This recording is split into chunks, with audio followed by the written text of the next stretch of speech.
Welcome to World Talk Brief. All right, so today we're going to try and make sense of what's happening in the world, and we've broken it down into 5 big themes. We'll start with the geopolitical tensions that are kind of putting everyone on edge. Then we'll look at how economic shifts are really straining some old alliances. After that, we'll turn our focus inward to the deep divisions we're seeing at home in the US. Then we're diving into the tech world's big identity crisis. And finally, we'll wrap up by looking at how all of this stuff is reflected in our culture. So, first up, a world on edge. And we're not kidding. In 2 really critical parts of the world, the Caribbean and the Persian Gulf, things are heating up fast. We're seeing major military movements and some very high-stakes diplomacy that honestly could spill over into real conflict at any moment. Okay, so let's start in Venezuela. What we've just seen is a really swift and decisive U.S. military intervention that has completely changed the country's leadership. The mission, which was codenamed Operation Absolute Resolve, ended with the capture of President Nicolás Maduro, and that single event is going to have massive ripple effects for the entire region. So how is the White House explaining this? Well, in a televised address, the president framed the whole thing as a necessary strike against, and I'm quoting here, narco-terrorist activities that he said were a direct threat to the United States. Now, that language is really, really important because it tells you exactly how the administration wants the world and the American public to see this action. But, not everyone is buying that justification. The international view is sharply divided. While the U.S. is calling it a vital security measure, critics, including think tanks like the Washington Office on Latin America, are calling it a straight-up violation of international law. They're worried this sets a really dangerous precedent, basically opening the door for more countries to take unilateral military action whenever they want. And this isn't just happening in the Caribbean. At the very same time, literally halfway across the world, reports are coming in from multiple sources confirming a huge U.S. naval fleet is moving toward the Strait of Hormuz. That's one of the most important oil choke points on the planet. And yeah, this move is dramatically raising the temperature in the standoff with Iran. So, with the US and Iran looking like they're on a collision course, you can bet the rest of the world is holding its breath. And who's stepping in to try and cool things down? Turkey. It's an interesting choice, right? As a NATO member with connections to both sides, Ankara is in a unique spot to act as a mediator.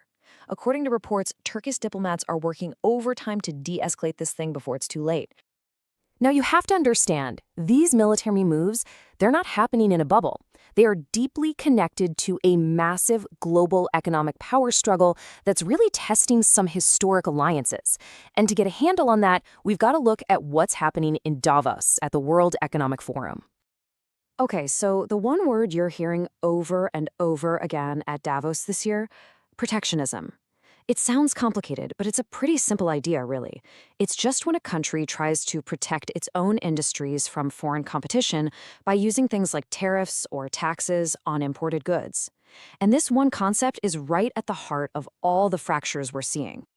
And this table really lays out the split, right? On one side, you have the U.S. agenda, a protectionist stance on trade, pushing domestic oil, and even making claims on Greenland. And on the other, you have the global response, which has been frayed relations, challenges to the climate consensus, and a diplomatic firestorm. You can see how this creates a major divide between the U.S. and its traditional allies. So what's the fallout from all this? Well, it's already happening. Allies like Canada and the EU aren't just waiting around. They're making new friends. They're actively looking to rising powers like China and India for new trade deals. And this isn't just a small shift, folks. This is a potential realignment of the whole global economic map and has huge implications for American influence in the long run. Okay, so we've seen the tensions abroad, but what's happening back in the United States? Well, you could say the country is just as divided internally. A huge fight over the government budget is on the brink of a shutdown, and it's basically laying bare all these deep political cracks that seem to be tearing the country apart.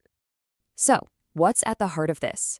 Well, they managed to strike a last-minute deal to avoid a total government shutdown. But there's a huge catch.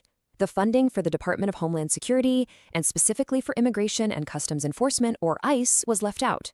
It's basically been kicked down the road, making it a massive political bargaining chip. And this has just exploded into a huge standoff. You've got Republicans on one side digging in their heels and refusing to budge on funding. Then you have Democrats on the other demanding to separate the funding from the rest of the budget. And all the while, you've got protests erupting in cities and the Abolish ICE movement gaining steam, while politicians on both sides are just blasting each other with really heated rhetoric. All right, let's shift gears from politics to technology. Because in the tech world, a completely different but just as important reckoning is happening. We're finally starting to ask some tough questions about the consequences of innovating so fast without really thinking about the downstream effects. And it all boils down to this one big question, right? When does innovation get so far ahead of us that we lose control? Two huge stories breaking right now are forcing us to look at this head on. One about massive data surveillance, and the other about the rise of deepfakes. Let's start with a number. Just think about this number for a second. 5 billion. According to a new report, that's how many people the software company Oracle has apparently compiled detailed profiles on. The class action lawsuit filed against them isn't mincing words. They're calling it a global surveillance machine. So what the lawsuit alleges is that Oracle has been tracking billions of us online, putting together these massive files of our personal info, and then selling access to it through something they call an identity graph. And the really scary part, it's all supposedly happening without anyone's real consent. It really makes you wonder, who actually owns your data anymore? And at the exact same time, we're dealing with the explosion of deepfakes. I mean, check this out. A new study found a staggering 550% increase in this stuff since 2019. It's being used for scams, for political disinformation, for non-consensual pornography, you name it. And experts say we need a two-front war on this. Better tech to spot the fakes and much, much tougher laws to punish the people making them. Okay, so for our last section, let's zoom out and look at the culture. How are all these big, heavy topics, the political fights, the global tensions, showing up in the things we watch and talk about every day? A perfect example of this is a new documentary that just came out called Melania. Now, you can imagine, dropping a film about the First Lady into this kind of supercharged political environment. Well, how people are reacting to it says a lot more about our divided culture than it does about the actual movie itself. And get this. The film's premiere in London was a complete bomb. According to reports from India Today, they sold exactly 1 ticket for the first screening. 1. That's not just a box office flop. That's a statement. It's a pretty powerful signal of how the current administration is viewed on the world's cultural stage. And it's not just this one documentary. You look around and you see these fractures everywhere. In Hollywood, you've got stars of the same movie suing each other. In a sports world, there's a huge scandal over unethical tactics just before the Winter Olympics. It really feels like that spirit of cooperation is being replaced by a win-at-all-costs mentality that's seeping into everything. So, when you put it all together, what does it all mean?